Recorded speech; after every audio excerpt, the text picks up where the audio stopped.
From gardening to animals to extreme renovations, welcome to Homesteading at College Hill Farm. Welcome back to College Hill Farm. This morning we're testing our designs for the no-bend cucumber picker. Today we're going to get to test the designs. You can go back and see the video. I'll put a link right here. You can go back and see the video about building and coming up with the inspiration for the no-bend cucumber picker. Now, I'd like to say that I know it's going to work, but I don't know. But nothing ventured, nothing gained. So let's start off and I'll show you the first one I'm going to try. Now, first off, I'd like to say I don't know how many cucumbers are here right now. This is the first time I've come through and tried to pick. I just noticed the other day that there were some on the ground, so it's time to come through and have a look and see. Now, the first cucumber picker is this one. Of course, it's on a long handle from like a broom, so there it is on the ground. See, it's all the way up here to my chin. The idea is that you get close to the cucumber, and here's the cucumber's vine, and you just top it off. Ooh, that's sharp. Tap it off with that knife. Okay, then you turn around, scoop the cucumber up and put it in a bucket. So let's find out how this thing is going to work. Okay, right there's a cucumber. So we come over, move the weeds back a little bit.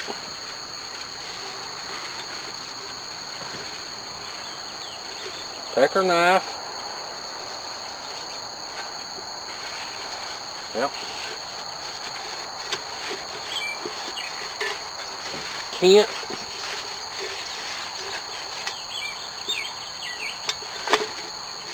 Now there's the cucumber. I can pull it up. But I can't use that knife to cut it very well. There, cut it right off there. But I had to bend down there so I could see. But picking up the cucumber, I'm damaging the vine. So this design is not going to work. That design was highly ineffective.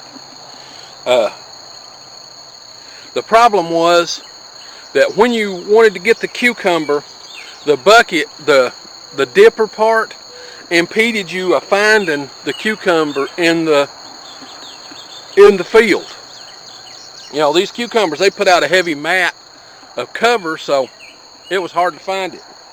So let's try my other method. Of course, both methods involve putting the cucumbers in a bucket. Okay, so, but here's the other method. I get a hold of the cucumber with the grabber. Then I take this knife, and it needs to be run out here, and you can see our construction video. I showed you a link to it. There's the knife, there's the grabber. The grabber gets a hold of the cucumber, and then the knife just cuts the, put it over there where you can see, the grabber gets a hold of the cucumber and the knife just cuts off the stem. Let's see how that works. Now, I've already cut the stem off one. The other one wound up cutting the stem all right, but I couldn't get the cucumber to pick back up.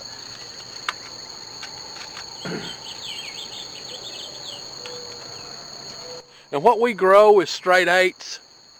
So let's have a look and see how the grabber works. Knock my bucket over. All right, I've got 2 more cucumbers down here in the same spot, basically. Okay, got 2 cucumbers basically in the same spot. So, first off, you can move the weeds back with a grabber. Get a hold of the cucumber that you're wanting.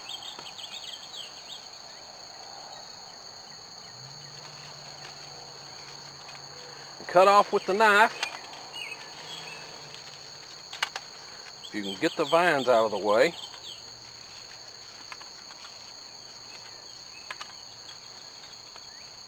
and pick that cucumber up. I'm going to have to do the picker right-handed because my left hand's not strong enough to pick those cucumbers up. But here's another one. Get a hold of it, take the knife, and just slice.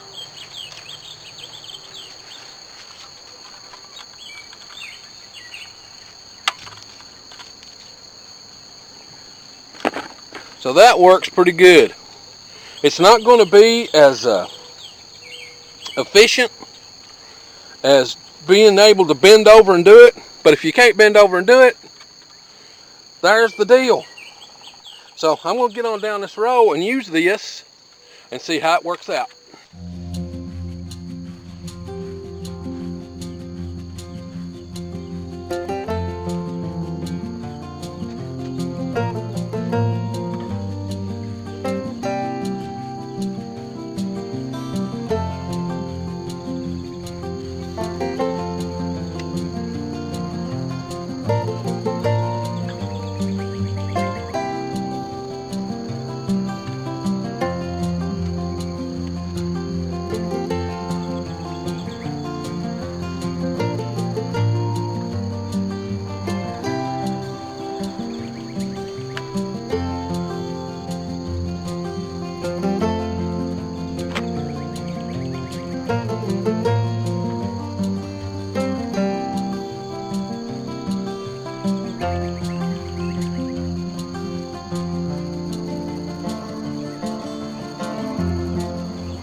Okay, so this design's a winner.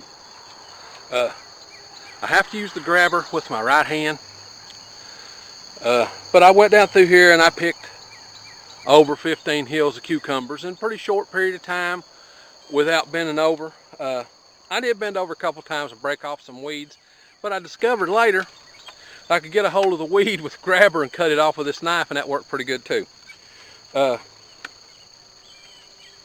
Is this method slower? Yeah, it's a lot slower. I never expected to get too many cucumbers. I only figured there'd be 1 or 2 a bush, and I had 15 bushes that were starting to put on cucumbers. But I got about a 2.5 gallon bucket. But my little brain's whizzing, so let's go over and see how this does with squash. Okay, here we are in the squash. There's a couple little ones on there. I like them really little to fry up, so I'm going to try and harvest a couple. And then there's plenty of big old blooms on there and plenty more coming, so let's have a look and see how it works.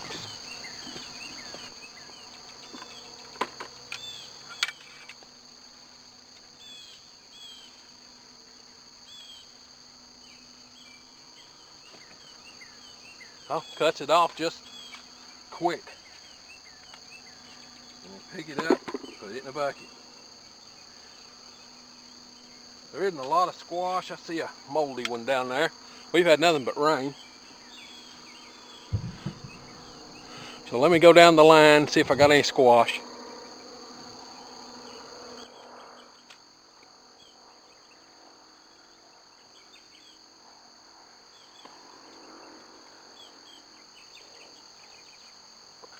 Okay, there's one little squash.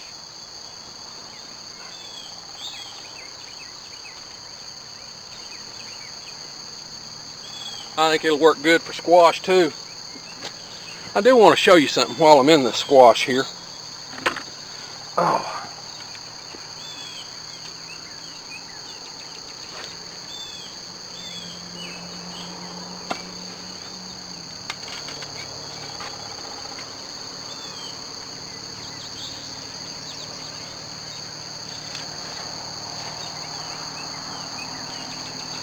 Now, if you grow squash and you come up with something like this, it's nothing you're doing wrong, okay? It's nothing you're doing wrong. This is what happens when a squash isn't pollinated correctly. They just dry up and rot. So that's nothing that you're doing wrong. So don't fret about that. Now, if you like this stuff, this homesteading, do-it-yourself kind of lifestyle, be sure to come on out to the channel and subscribe.